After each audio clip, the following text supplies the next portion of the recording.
We love it, Wow, Manny. Manny. Good to see you, man. A big congrats on Poolman. I enjoyed it. It's swimmingly delightful. Absolutely, I love it. Swimmingly Delightful is a great adjective. Beautiful. Let's Absolutely. begin with you, Mr. Chris. Not only do you star in here, you also co-wrote the film. You're also the director. What made you want Pullman to be your feature film directorial debut? It's really more that I couldn't stop thinking about it, and it was something that I'd been thinking about for 2 years before the pandemic hit, and then the pandemic hit, and I was bored out of my mind and going through some kind of intense personal stuff, and I was like, I need to do something. So I then got in touch with this writer, tried to get him to write it. He didn't write it. I ended up writing it with my writing partner, and then as I was writing it, I was thinking about it visually, and it just seemed to be fated that it was going to be my first thing.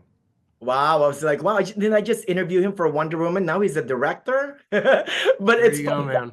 Mr. Boredom. Mr. Danny, nice to see you again as well. Very nice to see you again.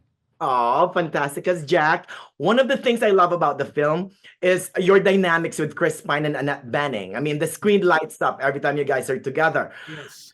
Were the scenes improvised? I mean, to walk us through those. There was most of the dialogue is written by Chris and his partner, but there was an avenue for us to improvise, which goes to show you that he's a very good director. He allows the actors to flow. There's no stoppage. There's no blocking because I'm not even. I don't mean blocking space to go, but there's no pushback at all. And if if things are working, they're working, and if not, he's always got the editing room to like take him out. So you give him everything you can, and then it's up to him. So it was a lot of fun doing it. Oh, now, Chris, this is a film noir homage to Los Angeles, right? I mean, I see shades of Chinatown, also To Catch a Thief, and even Aaron Brockovich. But what were some of your other inspirations in directing the movie?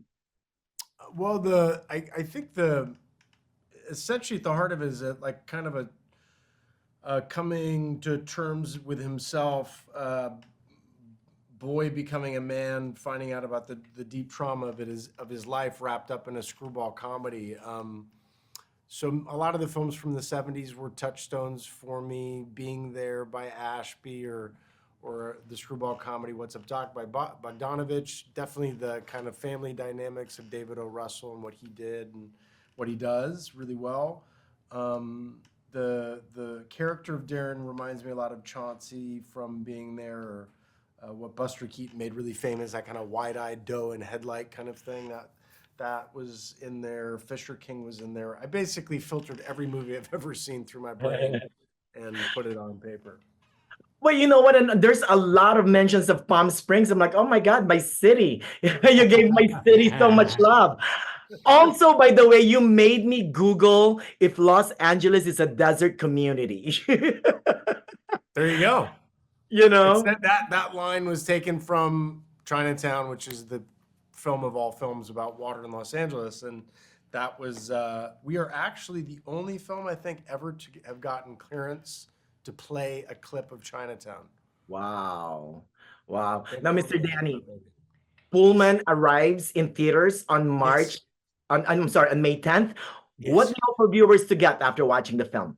I'm hoping that you go out, with the joy and love for these characters. It's a family film, so that Yeah. we're all family. Like Annette and all the people in it are supporting our young boy. He's not young anymore. He got gray in the Yeah, more beard, gray than you. and and it's that coming together of like that support that you have to support each other, and hopefully that there is a journey that you Aw. complete in this film.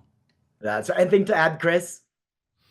Yeah, for me, it's like come for the story, stay for the characters. I think the film is a real, it's like a vibe. You kind of get on the joy vibe of it, or maybe you don't. You're looking for something more straight ahead. This is definitely a talky film. There's a lot of people talking.